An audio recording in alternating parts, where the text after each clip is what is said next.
En el nombre del Padre, del Hijo, del Espíritu Santo. Amén. Bueno, retomamos. Vamos a ver ahora la cuestión 47, que es sobre la pasión de Cristo. Y vamos a empezar por el artículo 2, porque así vamos a entender mejor el artículo 1. Ciertamente Santo Tomás los puso en el orden que los puso por algún motivo, solamente que, bueno, no terminé de entender cuál. Entonces, para entender mejor el artículo 1, empezamos por el 2. El artículo 2 dice: si hubiera sido posible libertar al género humano de otro modo que por la pasión de Cristo. O sea, si nos podía salvar de otro modo que no fuera la pasión. Y algo puede ser posible o imposible de dos modos. Primero, absolutamente hablando, simplemente, sí, Dios podía liberarnos de otro modo que no fuera la pasión, porque para Dios no hay nada imposible, como dice Lucas capítulo 1, versículo 37. No hay nada imposible para Dios. Entonces, perfectamente Dios, omnipotente, podía salvarnos de otro modo. Pero, hipotéticamente, o sea, en concreto, en la realidad, en determinada hipótesis, digamos, en el concreto, de hecho, fue imposible. No nos podía salvar de otro modo. ¿Por qué? Porque una vez que Dios determinó la pasión, ya no era posible que Cristo no sufriera ni que nosotros fuéramos salvados por otro medio que no fuera su pasión. Entonces, esto supone, digamos así, la voluntad de Dios. Una vez que Dios lo decidió de ese modo, una vez que Dios determinó que nos iba a salvar por la pasión, ya no era posible que nos salváramos de otro modo o que Cristo no sufriera. Y esto porque es imposible que la presencia de Dios se engañe. O sea, Dios conoce todo lo que va a pasar antes de que pase. Entonces, no es que determina que sí o sí se haga de ese modo, porque, o sea, en el sentido hay cosas que nosotros hacemos libremente. No es que Dios nos obliga a que hagamos esto o hagamos aquello. Pero Dios ya sabe qué es lo que vamos a hacer. Entonces Él conoce todo de antemano. Y es imposible que ese conocimiento que Él tiene de antemano se engañe. Y también porque es imposible que su voluntad o su disposición se hagan nulas. No puede anularse lo que Dios ha decretado.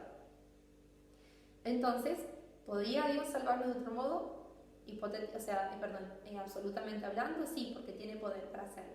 Pero hipotéticamente, o sea, en el concreto, en la realidad no, porque lo decretó así. Entonces, ahora sí, vamos al artículo 1, que dice: si fue necesario que Cristo sufriera por la libertad del género humano. Y justamente esta pregunta que se hace Santo Tomás, si fue necesario, se supone ya la decisión tomada de Dios. Supone que Dios ya decretó la salvación mediante la pasión. Hay tres tipos de necesidad. Necesidad, o sea, necesario. ¿Qué es algo necesario? Necesario, como estudiamos en filosofía, es lo que no puede no ser. O sea, lo que es así no puede ser de otro modo. Lo que no puede no ser. Bueno, entonces, si era necesario que Cristo sufriera, justamente sí, tenía que sí o sí salvarnos sufriendo. Hay tres tipos de necesidad, como dijimos. Primero, por naturaleza. Y cuando hay una necesidad de naturaleza, es imposible que una cosa se haga de otra manera que no sea según su naturaleza. Por ejemplo, si yo tiro, yo tengo esta lapicera en la mano. Si yo la tiro, cae. Necesariamente por naturaleza, porque hay una fuerza de gravedad que tira los cuerpos hacia abajo. Y si esto es un cuerpo, se va a caer. Otra necesidad de naturaleza, por ejemplo, si yo pongo el papel en el fuego, se va a quemar. Es una necesidad de naturaleza. Lo que no pueden hacer, no ser por su misma naturaleza. Pero de este modo no fue necesaria la pasión de Cristo, porque de parte de su naturaleza humana no hay ninguna necesidad de sufrir la pasión, no está en nuestra naturaleza eso. Y de parte de su naturaleza divina tampoco, porque no es propio, digamos, de la naturaleza divina el sufrir. Entonces no tiene necesidad según naturaleza. Otro tipo de necesidad es por coacción, cuando algo es necesario por alguna causa exterior, por alguna, por ejemplo, presión exterior. Si alguien se quiere ir y lo tengo agarrado muy fuerte, no se puede mover, necesariamente se queda acá, pero porque lo están obligando de afuera. Y tampoco, de este modo, fue necesaria la pasión de Cristo, porque Él sufre voluntariamente, libremente la pasión. Dios no lo coacciona, no lo obliga a Cristo a sufrir la pasión. Y el tercer modo de necesidad es supuesto al fin, cuando sin esta cosa o necesidad el fin no se puede realizar o no puede existir. Entonces, por ejemplo, si yo quiero ir a la habitación del lado, necesariamente tengo que abrir la puerta, salvo que haya un hueco, pero si no, yo tengo que abrir la puerta, si no, no puedo pasar. O si yo quiero probar el examen, tengo que estudiar necesariamente. O si quiero ir a Roma, de algún modo me tengo que mover. Entonces, supuesto el fin, es necesario este medio para alcanzarlo. Bueno, en este sentido, con necesidad de fin, sí fue necesario que Cristo padeciera la pasión. Porque, como ya dijimos, en absoluto podía redimirnos de otro modo, pero de hecho quiso hacerlo por medio de la pasión y muerte. Entonces, desde que así lo decretó, era necesario que padeciera con necesidad según el fin. Y esto por tres motivos, digamos. Primero, por nosotros, porque fuimos redimidos por la pasión. Segundo, por el mismo Cristo, que por la humillación de la pasión mereció la gloria de la exaltación. Como habíamos dicho antes, él ya tenía en su alma la visión beatífica, pero ahora, mediante la pasión, alcanza la glorificación también de su cuerpo. Y en tercer lugar, también era necesario, según el fin, de parte de Dios, cuyo decreto acerca de la pasión de Cristo, preanunciado en las Escrituras y prefigurado en las observancias del Antiguo Testamento, era necesario que se cumpliera. Entonces, si Dios había determinado eso, tenía que cumplirse. Bueno, ahora vamos al artículo 3. Si hubo algún modo más conveniente para la liberación del género humano que la pasión de Cristo. Entonces, ya no solo si era necesaria, sino si era también lo más conveniente. Dice San Agustín, no hubo otro medio más conveniente para sanar nuestra miseria que la pasión de Cristo. ¿Cuándo algo es más conveniente para un fin? Cuando no solamente nos da esa cosa que nosotros queremos como fin, sino que además nos da muchas otras cosas en orden a ese fin. Por ejemplo, si yo quiero ir a Roma, ¿puedo ir caminando? Sí, voy a llegar. No sé cuánto voy a tardar, pero bueno, voy a llegar. Pero si yo voy en bicicleta, voy más rápido, entonces es mejor. Y si yo voy en pulmino, todavía mejor, porque voy más rápido todavía, llego menos cansado, puedo llevar más personas, puedo llevar más cosas. Entonces, tiene más motivos de conveniencia. Alcanzo mejor ese fin que yo me propuse. Y con la pasión de Cristo, además de que fuimos liberados del pecado, se nos obtuvieron muchas otras cosas para nuestra salvación. Y Santo Tomás va a enumerar algunas. Seguramente Dios, en su infinita sabiduría, conoce muchas más. Pero bueno, estas son las que podemos ver. O al menos algunas. Bueno, primero, por la pasión, nosotros conocemos cuánto Dios nos ama. Tanto amó Dios al mundo que no negó a su propio Hijo.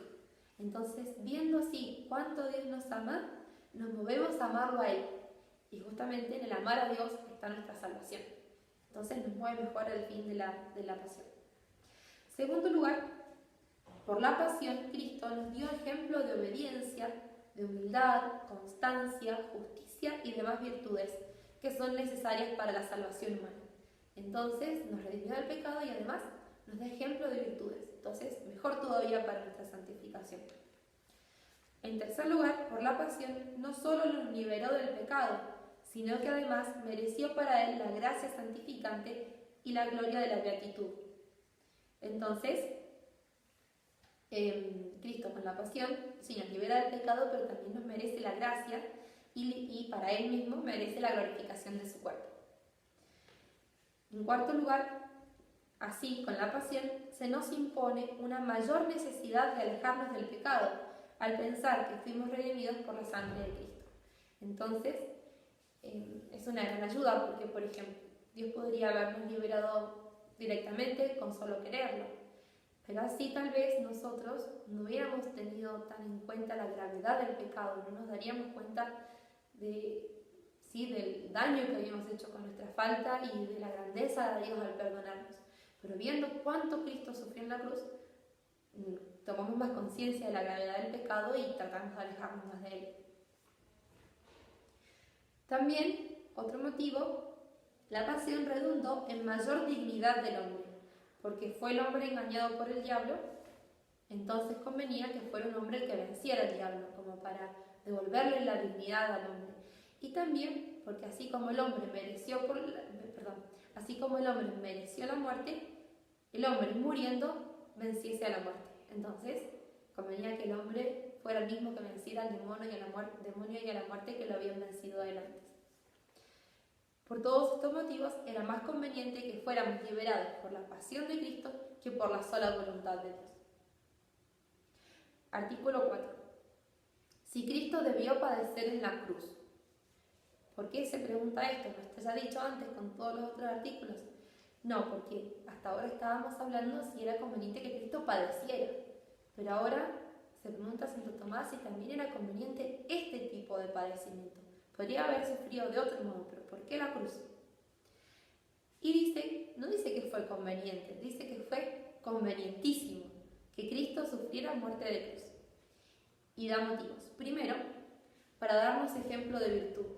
Porque Cristo, con toda su vida, nos da ejemplo de la vida recta, de la vida virtuosa. Pero es parte, digamos, es propio de la vida recta no tenerle miedo a las cosas que no hay que tenerle miedo. Y hay personas que, dice Santo Tomás, que no le tienen miedo a la muerte, pero sí le tienen miedo a determinado tipo de muerte. Entonces Jesús, sufriendo la cruz, nos da ejemplo de no tenerle miedo a ningún tipo de muerte, porque sufrió la peor de todas, la más abominable, la más dolorosa, la sufrió él.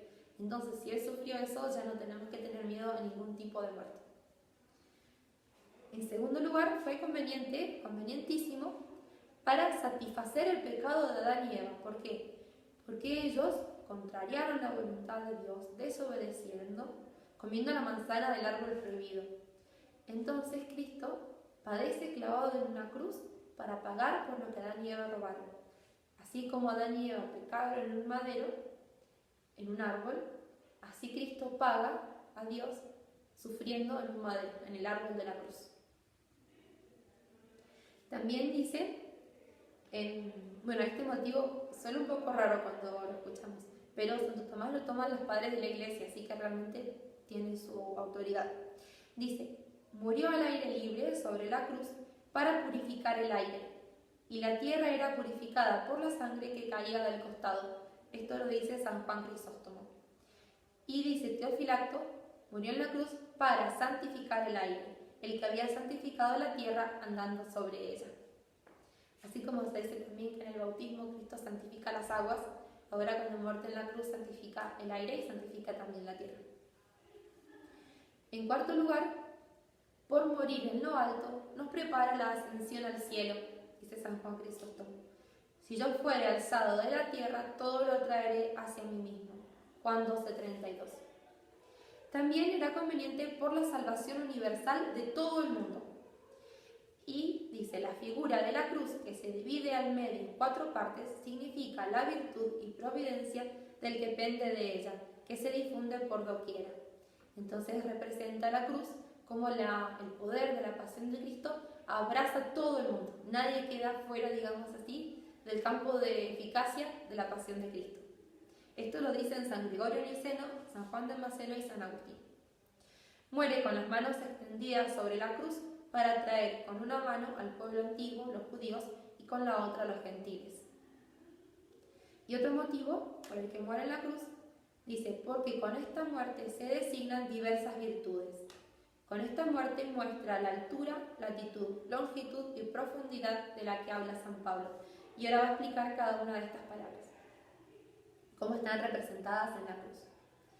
Bueno, primero tenemos la latitud, que sería la anchura, en italiano la larghezza, y está representada por el madero horizontal. El madero horizontal y representa las buenas obras porque en él se clavan las manos. Después tenemos la longitud, que en italiano sería la lunghezza, que va desde el madero horizontal, desde ahí hasta el suelo. Y representa las buenas obras. Perdón, me confundí con la anterior. Y representa la longanimidad, porque allí se extiende el cuerpo que está fijo y persevera. Y la longanimidad justamente es la perseverancia de las obras grandes y difíciles en mucho tiempo. La altura es la parte que va desde el madero horizontal hacia arriba, donde se coloca la cabeza, y es la suprema expectación de los que esperan bien. Y la profundidad está representada por la parte de la cruz que se hunde en la tierra, que es como el tronco del que sale todo lo demás, y significa la profundidad de la gracia gratuita. El madero sobre el cual estaban clavados los miembros del paciente fue la cátedra del maestro que enseña, dice San Agustín.